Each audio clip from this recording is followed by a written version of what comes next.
how long it'll run before it starts over, but you know, I change my setting on YouTube so it'll do a longer video, and then y'all can just zip through the boring parts, which will be probably most of it. But anyway, asking about homework last week, you know, y'all did a blind contour, and Judy said that she was frustrated with it, and it was not a fun thing for her. And you know, it isn't, because it's awkward. And when you look at things, blind contour, often you can't tell what it is. But the reason why it's a good technique is it teaches you to draw what you see. You don't have to show any of your blind contour to anybody. And I was, you know, I had to force myself to do it. And sometimes I get really excited because it kind of looks like what it was. Like this was a chair in my mom's living room. This was the ceiling fan. This was an eyedropper bottle. That was some flowers in a vase. Wow. Okay, so, but it's to me, it's a loosening up exercise. It also helps your brain shift. So, but like I told you at the beginning of class, I'm going to show y'all a bunch of things, and they're all different ways, techniques to draw, and you're going to find the one that you're comfortable with. Hopefully, that's my goal, is to help you find that. I think I showed y'all these, you know, like that was blind contour, and that's what it really looked like. I did show you these last week. Okay, that's just one method. What we're going to do, we're going to do a variety of things today, but I do want to show you a couple of things that Dinah shared with me. She said I can't zoom in the video, I forget. Okay, here is her day one. Okay, Dinah Redding, a friend of mine who took the drawing class, a couple years ago actually. She started with drawing before she started in painting. And these are her notes, just like what we did with the line, dot, circle. What we're going to do today is starting with our values. We'll get to that in a little bit and learn a little bit more about some of our tools, what they do. She had a lesson on perspective. This was her first drawing with perspective, a guardrail that goes off into the distance, and the use of value to where it shows the bend and turn of the metal. And then she was drawing boxes. And what she does with her sketchbook, what I love that she does is what I'd like you to do, is write notes to yourself of what you did right, what you did wrong.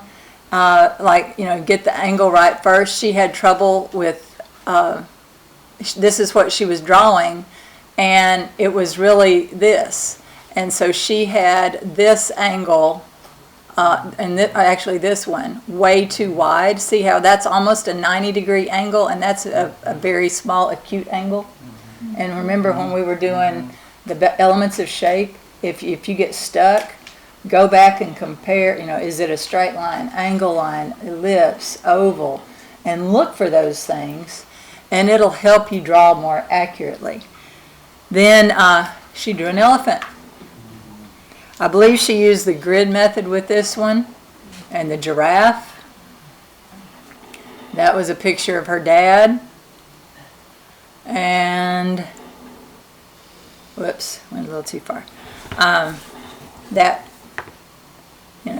post with the grass and barbed wire. So you can see she's come a long way. While we're talking about other students, this is one of my other painting students. He's doing that for a commission work. But if you're interested in working on painting or whatever, he started this in acrylic and then he finished it in oil. You can put oil on top of acrylic, just not the other way around. And but we work with a variety of things on Wednesday afternoon.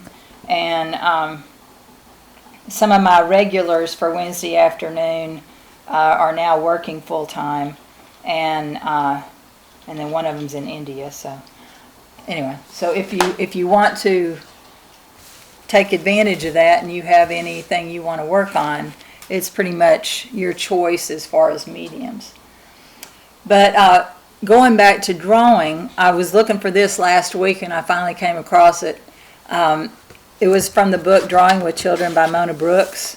These are multiple reasons why not only children no, it's not a great copy, but this is what drawing does for people. It's not just children.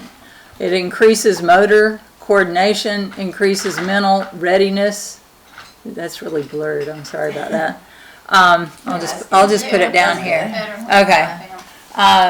Lengthens attention span. And for nowadays, with all the video stuff, if you can get someone to pay attention for any length of time, that's really great. Improves visual perception and discrimination, improves visual organization, provides opportunities for analysis. Y'all have already noticed the where you break it apart and find one line at a time. This is all higher order thinking skills. I taught gifted for 10 years, and when I realized how much drawing and art benefits the students, I wanted to make sure that all my students could draw. So we went through the drawing with children. We would always have Friday would be it was years ago when we had self-contained classes, and the kids would work really hard Monday through Thursday to get all their work done, so we could have Friday as our art day. We might not spend the whole day, but it incorporated other subjects as well. But I had kids cry when their parents wanted to take them out on Friday to go on a vacation because they were going to miss their day. So I think that's pretty special. But when you see what it does for them, it organizes objects in space, recognizes and uses patterns, improves creativity.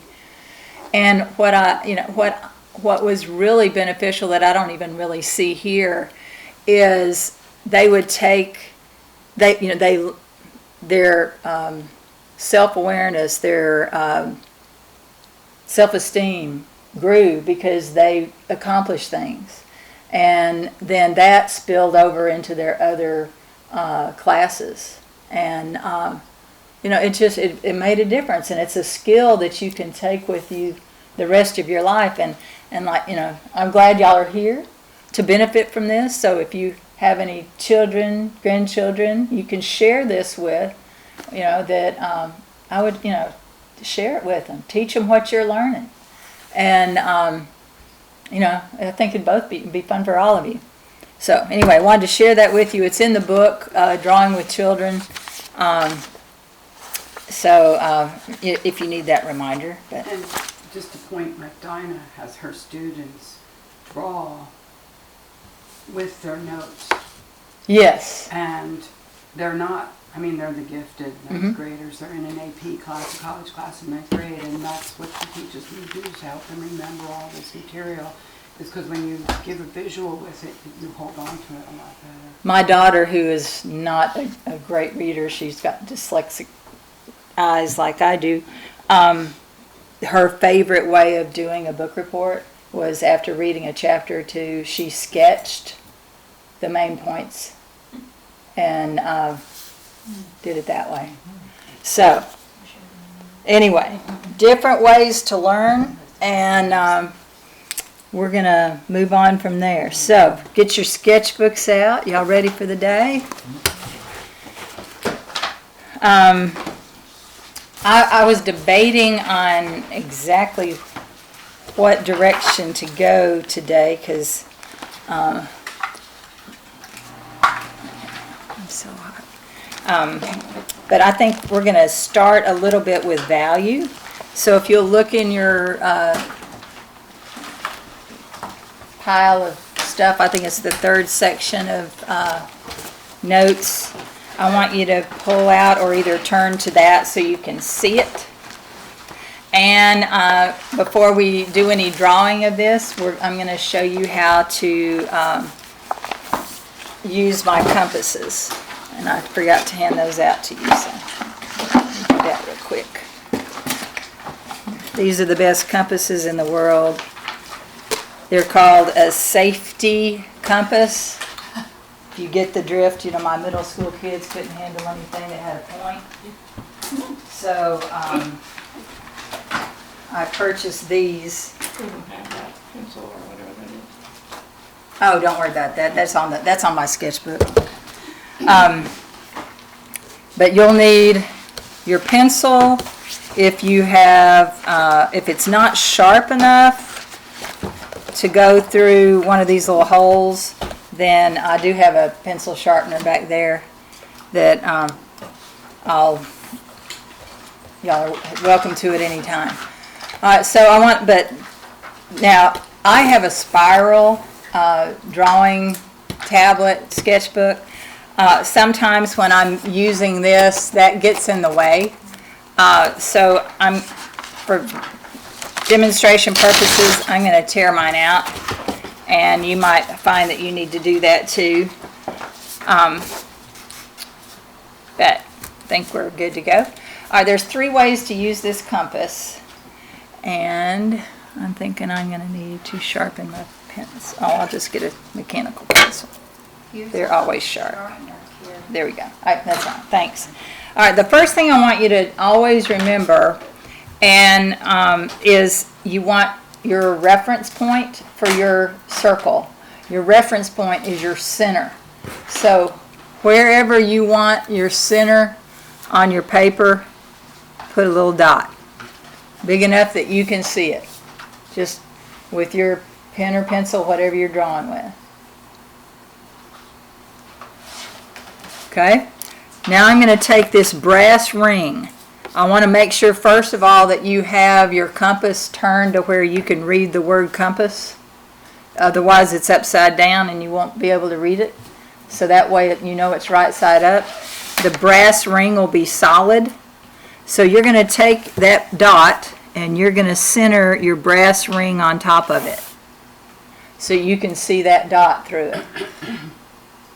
Okay? Now if you're all right-handed, so you're going to take your left index finger and you're going to press it down on that dot.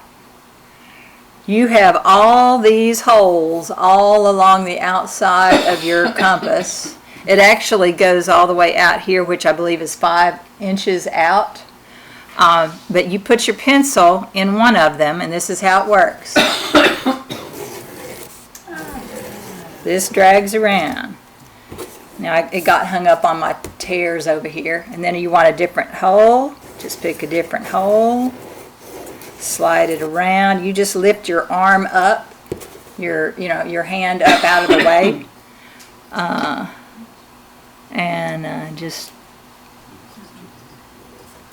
going to tear these off. That's getting in my way. Whoop. Let me go get scissors. That didn't have a whatever it is. Perforated, that's the word.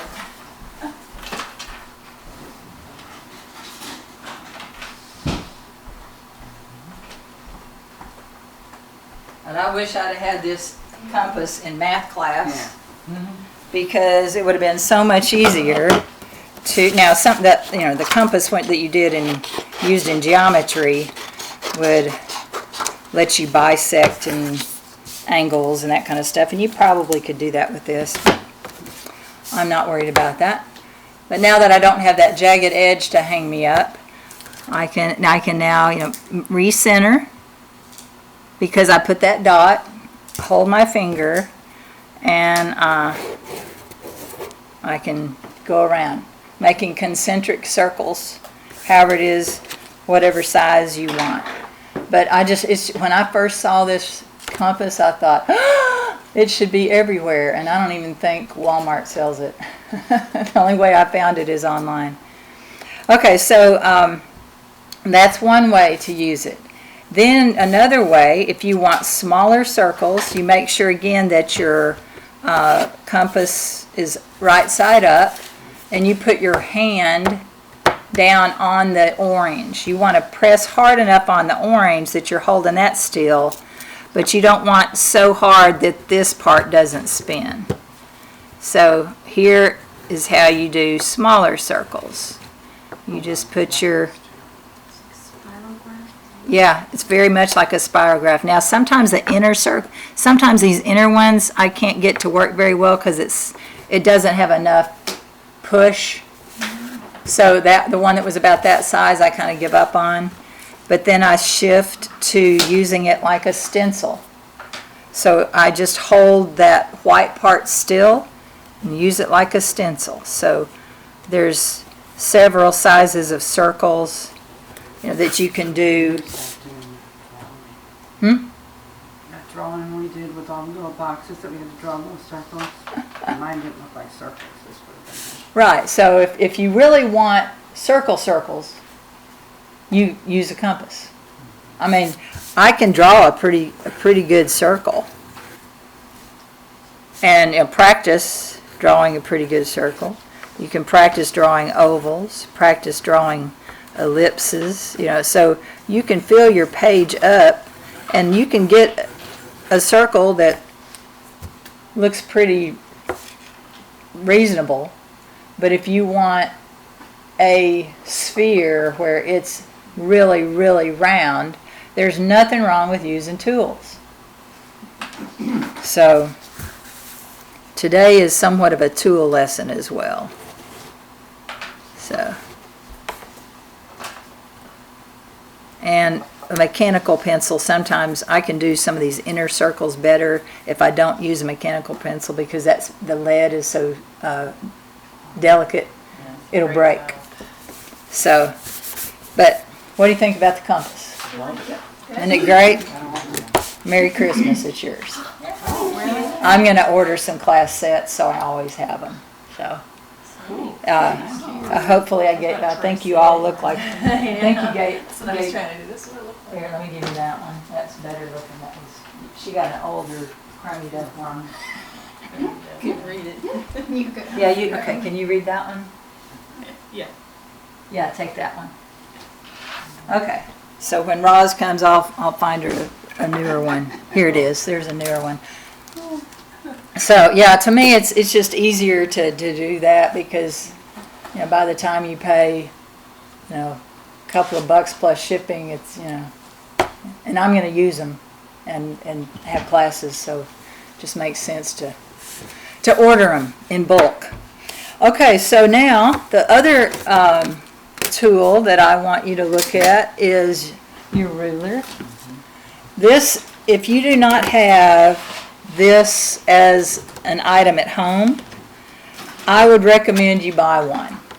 Oh look, some of y'all brought yours. It was on our list. I have one. I have one. I just didn't bring it. Oh, that's okay. Yeah, you don't have to bring it because I have enough for class.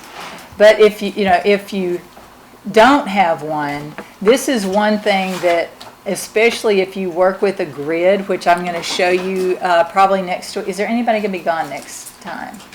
Okay, that's the week. That's not next week, but it's because we skip next week. Yeah.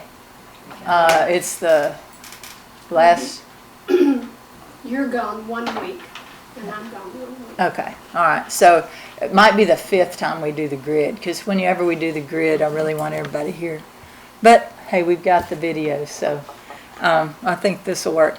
All right, but what I love about this grid is if I wanted to do a design with this circle, I know where the center is, so I can line my ruler up and I can divide that circle in half. And then if I want to divide it into fourths, all I have to do is turn my ruler, line one of the lines up with the line I just drew to find my perpendicular line, and then I slide it up to where that dot is. And so I have a circle that's divided into fourths.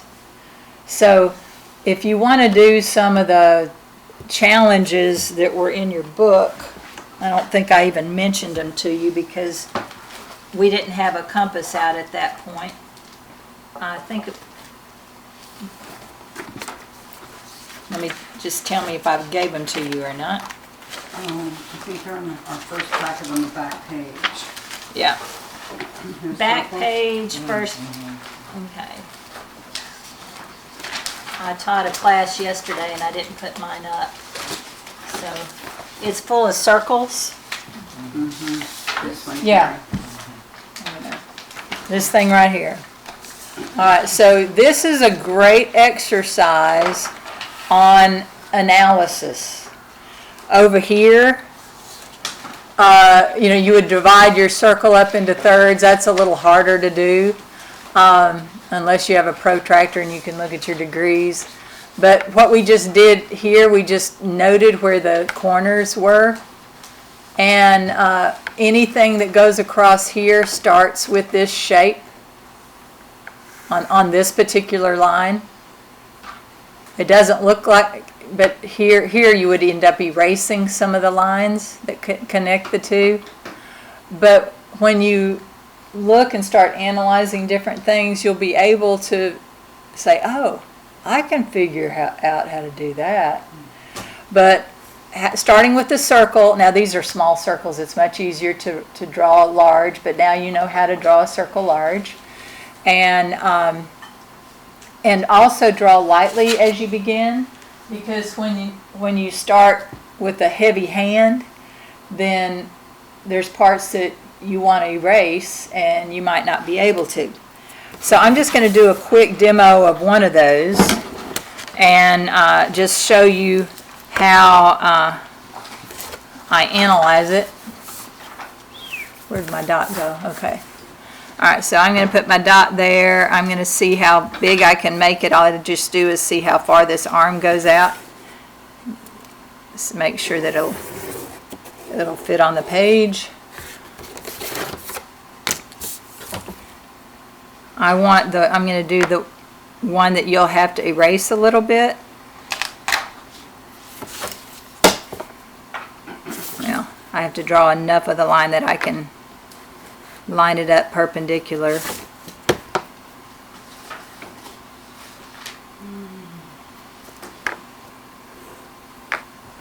Okay.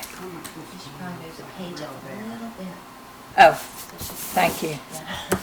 Anytime. Yeah, okay, so what I've done is I've just marked the four corners and I'm going to connect them, but I'm not going to draw a straight line. I'm just going to go out just a little bit.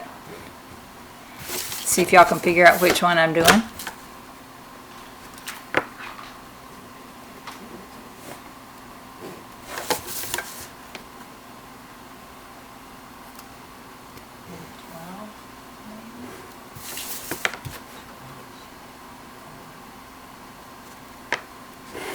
Whoops, didn't mean to do that solid.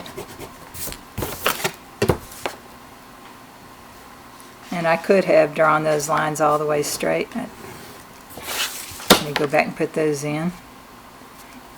I'm going from memory. Okay, then with what I like about this tool is if I want to line a certain width, I can go and measure. Like I want that 3/4 of an inch. So I go 3 blocks over, draw a line on that side, line it up to the 3 block mark, draw a line, yeah, very good. And but by being able to see through and line things up, it just makes creating things a lot easier. And some of you might not, whoops, that's 4. Some of you might not be doing, this might not appeal to you at all. But, I'll have to make that darker. The thing about doing things like this, it helps you with that right side of the brain where you're analyzing shape. And now these should line up to where I can draw the lines to connect the squares. You look for things that join. They don't really look in the picture like they line up that Yeah, and if I'd done everything accurate, it would have lined up perfectly, but, you know, hey, human error. But you have this ruler, and you can line it up on your picture and see how it lines up. And then these would be colored solid. And then I would need to make some adjustments, because this is not how the center looks. So that's when you would hope you didn't draw real heavy. And it also helps when you draw larger. And you just connect the center with an X. Whoops, didn't quite make it through the center. But you get the idea. So if you want to attempt some of those shapes, some of them I wouldn't even fool with. They're just so tedious and crazy. But there's others that look harder than they are. Kind of like the one I showed you last week, how you start blocking off a section and you just keep going all the way around. And then you can take what we're going to do today using a little shadow and shading, and you can just shade in, you know, one section of each part.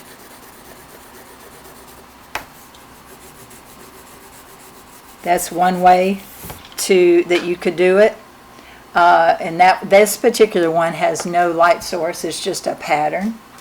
If I wanted to show a light source, I would have shaded it differently. I would have had the two shadows on this side and maybe the two shadows on this side rather than alternating. But just what some of my this was some from an assignment from a middle school where they took some of those patterns and then did something with it. So you know, it can be creative, it can be fun, it can be kind of mind-numbing and therapeutic. So you know, give it a shot if you want to try. But I have a question. Number 15, it's all those little stars. Is there? I've never done that one. No, honestly, you could, but I would do it large, you know, and then you would need to make circles where those stars are and to do a little star inside each circle. Okay. It could be done, but it's so tiny and tedious. Oh, yeah. I was Yeah. just thinking that would be really, there's others that are difficult, but that one looks fantastic. Yeah, I looked at that and went, nah, not interested. The ones, I'm going to borrow this real quick.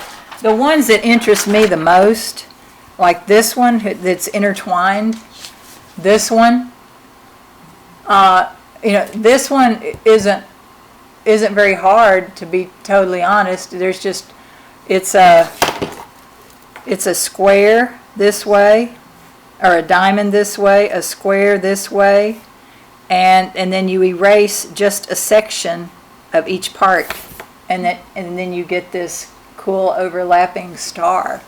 And same way with this. This is a triangle inside another triangle, up and down, inverted triangle, connects here, and then you look for the lines you erase.